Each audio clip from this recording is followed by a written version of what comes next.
building na to nag-tarnish na kasi po yung mga pintura. Sa labas, at sa loob, kaya pinatungan ng nakaraan taon. But this time, dahil na hindi kailangan ng magpintura, so kaya ito na po yung assignment namin, linisin itong mga electric fan. Actually, may isang electric fan dito na hindi gumagana nun pero salamat kay Sir Silverio Esperos ng ating MD ng Pusulubyo. So, napagana niya. So, kaya salamat sa Panginoon. Hopefully, yung iba namin mga kasama, magdatingan pa. Okay. Kasi iba ay nasabihin natin, sabi, darating ko naman, hahabo. Okay, sa ngayon naman, ang ginagawa natin ay nilinis itong mga electric fan na mga dumi ay maging maganda naman siya yung mga namin. Kasama natin ang Municipal Director ng City sa Rosario ng Union. Siya yung Sister Ito, thank you sa inyo.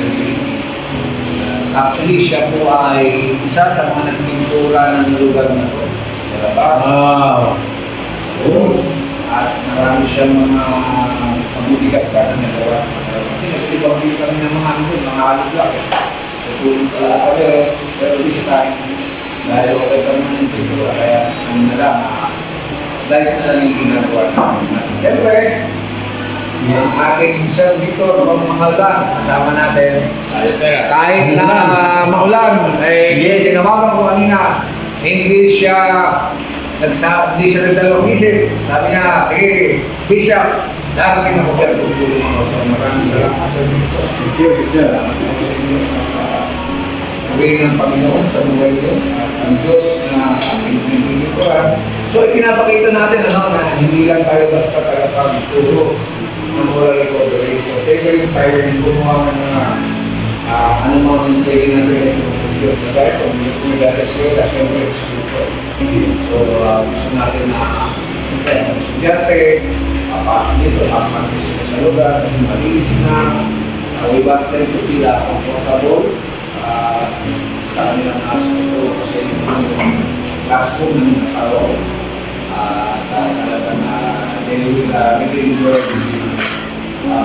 ito, kaya na sila natin kahit paano, they feel at home.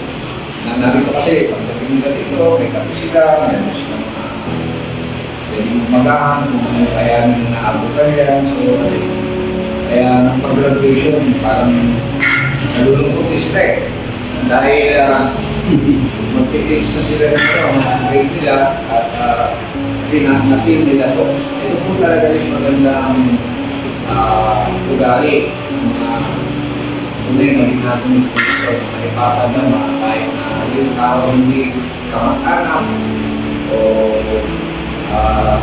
pati sila ay suma sa puso, kaya they feel love and care. So, yun po, kahit na umuulan ang paligid, ay okay lang.